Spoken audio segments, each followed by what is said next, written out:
Difference का what is the difference between टॉट and contract. First difference ये है कि इन टॉट नो प्रिविटी एग्जिस्ट और in needed as a harm is always inflicted against the will of the party injured. टॉट में क्या होता है, किसी तरीके का प्रिविटी एग्जिस्ट नहीं करता है, नो प्रिविटी एग्जिस्ट। प्रिविटी कहने का मतलब क्या है कि किसी तरह का रिलेशन नहीं होता है दो पार्टी के बीच में, means a relation between party और पार्टी जो होता है कॉन्ट्रैक्ट में। तो मान लिया कि एक प्लेंटिफ है और डिफेंडेंट है, ये दोनों के बीच में कोई रिलेशन नहीं होता है, वो प्रिविटी नहीं होती है दोनों के बीच में। तो ये बेसिकली टॉट में है। कॉन्ट्रैक्ट में क्या है, कॉन्ट्रैक्ट में कर रहा है in contract there must always exist privity of contract between parties, that is the parties must be legally bonded each other. Party each other bonded होते हैं लीगली। जैसे यहाँ पे आप देख रहे हैं कि a person legally ability to enter into a contract. Contract में क्या होता है, पार्टी जो होते हैं यहाँ पे पार्टीज एक दूसरे से बॉन्डेड होते हैं, पर टॉट में ऐसा नहीं होता। टॉट में प्रिविटी होता ही नहीं है, टॉट में प्रिविटी नहीं होता है, कॉन्ट्रैक्ट में प्रिविटी होता है। अब आ गया है सेकंड में क्या है, इन केस ऑफ टॉट minor can be sued and damages are paid. Minor के केस में अगर कोई माइनर है डैमेज किया तो वो भी कंपनसेशन देगा, पर इन अ केस ऑफ कॉन्ट्रैक्ट में माइनर नहीं देता। पढ़ाते A tort is inflicted without or against the consent of the party, that is the obligation rises without any consent। Third में क्या है कि कोई कंसेंट नहीं होता पार्टी के बीच में, पर कॉन्ट्रैक्ट में क्या होता है, ऑब्लिगेशन होता है, कंसेंट होता है। इसके बीच में कंसेंट और ऑब्लिगेशन होता है कॉन्ट्रैक्ट, पर टॉट इन्फ्लिक्टेड विदाउट और against the consent of the parties, that is the obligation rises without any consent. क्योंकि प्लेंटिफ है एक डिफेंडेंट है, दोनों के बीच में कोई कंसेंट नहीं होता टॉट के केस में, लेकिन कॉन्ट्रैक्ट में कंसेंट होता है क्योंकि वो एक पार्टी है, बी पार्टी है, सी पार्टी है, तो ये तीनों में कंसेंट होता है, म्यूचुअल कंसेंट होता है। क्योंकि एसेंस ऑफ कॉन्ट्रैक्ट ही कहता है कि एक कंसेंट होता है पार्टी के बीच में। ऑब्लिगेशन होता है कि रिक्वेस्ट ऑफ कॉन्ट्रैक्ट होता है कि हाँ कंसेंट होनी चाहिए पार्टीज के बीच में, क्योंकि पार्टीज मिलकर कॉन्ट्रैक्ट बना रहे हैं, चाहे पार्टनरशिप हो कहीं भी हो। फोर्थ में है in tort mistake is no defense even if the innocent हाँ अगर मिस्टेक की बात करें तो मिस्टेक में नो डिफेंस है टॉट में। क्यों नो डिफेंस है, मान लिया ए है, एग्जाम्पल यहाँ पे दे रखा है, ए बी के घर में घुस गया। अब ये यहाँ पे तो ट्रेसपास लग जाएगा, यहाँ पे ट्रेसपास लग जाएगा क्योंकि ए बिना पूछे बी के घर में चला गया, तो ये ट्रेसपास लग गया, क्योंकि action lies in the taught for trespass. लेकिन कॉन्ट्रैक्ट में ऐसा नहीं है। Contract entered into by mistake is wide. अगर मान लिया ए बी सी पार्टनरशिप में, डी कोई आता है मिस्टेक से आता है, तो ये कोई लीगल कॉन्ट्रैक्ट नहीं है, ये कॉन्ट्रैक्ट हो ही नहीं सकता है। बेसिकली बाय मिस्टेक अगर कॉन्ट्रैक्ट में एंटर हुआ है कोई, तो कॉन्ट्रैक्ट वॉइड हो जाएगा। फिफ्थ क्या कर रहा है, इन टॉट is a violation of infringement of right in rem. टॉट में राइट इन रेम की वायलेशन है, कॉन्ट्रैक्ट में राइट इन परसोना की वायलेशन है। Right in rem right in persona में यही डिफरेंस होता है कि right in rem against whole world at large होता है, पर ये जो राइट इन परसोना है, राइट इन परसोना होता है इनफोर्सेबल अगेंस्ट पार्टिकुलर पर्सन।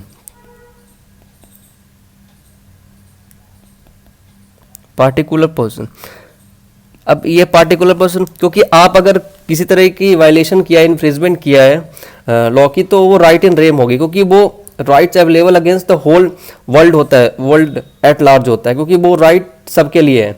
लेकिन पार्टिकुलर अगर कॉन्ट्रैक्ट की बात करें, कॉन्ट्रैक्ट में राइट इन परसोना होता है। मान लिया ए बी सी पार्टनर है, तो राइट इन परसोना होता है, इंडिविजुअली राइट होता है सबका अपना अपना। तो ये तो समझ में आ गया आपको। अब नेक्स्ट आते हैं 6 पे। 6 क्या कर रहा है, इन केस ऑफ टॉट द ड्यूटी इज फिक्स्ड और imposed by law and is owed to the community at large. मतलब करने का मतलब ये है कि टॉर्ट के केस में ड्यूटी जो इम्पोज होता है लॉ के द्वारा is owed by community at large, community at large का होता है, कम्युनिटी एट लार्ज का होता है। और अगर इसकी बात करें इन case of contract duty is fixed by the will and consent. जाहिर सी बात है अगर कॉन्ट्रैक्ट में होगा, कॉन्ट्रैक्ट में क्या होता है, ड्यूटी विल और कंसेंट से होता है, विल और कंसेंट से होता है वो ड्यूटी।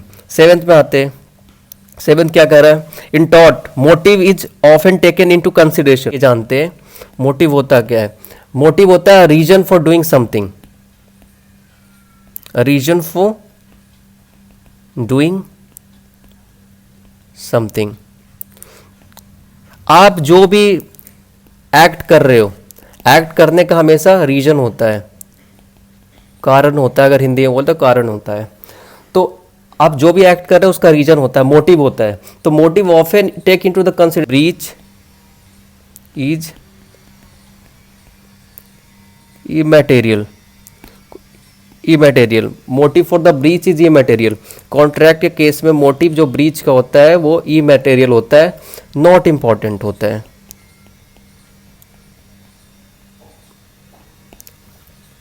नॉट इंपॉर्टेंट होता है। In tort damages awarded may be real, exemplary, unliquidated, contemporaneous। अब ये क्या है, in contract real and liquidated damages are awarded, exemplary damages are rarely awarded. Liquidated damage वो डैमेज होता है जैसे यहाँ पे लिखा हो, liquidated damage also refer to as liquidated and ascertained damages, LADS इसको शॉर्ट फॉर्म में बोलते हैं। Are damages whose amount the parties designate during the formation of the contract for the injured party to collect as compensation upon the specific branch. Example late performance. होता क्या है कि liquidated damage जब आप contract में आते, ABC partnership firm में आता है, तो ये पहले ही डिसाइड कर लेते हैं क्या हम लोग की अगर लॉस हो जाएगी इन फ्यूचर, अगर लॉस हो तो ये लॉस कैसे होगा, क्या होगा, वो पहले ही प्री डिसाइड कर लेते हैं। पर टॉर्ट में ऐसा नहीं होता, क्योंकि यहाँ पे तो कंसेंट होता है ना, कंसेंट होता है पार्टियों के बीच में, ये पहले से ही डिसाइड होता है। पर टॉर्ट में ऐसा नहीं होता है। टॉर्ट में क्या होता है, टॉर्ट में क्या होता है कि कोई पार्टी नहीं होता, नो पार्टी एग्जिस्ट। तो कंसेंट कैसे होगा, प्लेंटिफ और डिफेंडेंट के बीच में बातें होती है, प्लेंटिफ डिफेंडेंट के बीच में, ये कोर्ट डिसाइड करती है इसमें।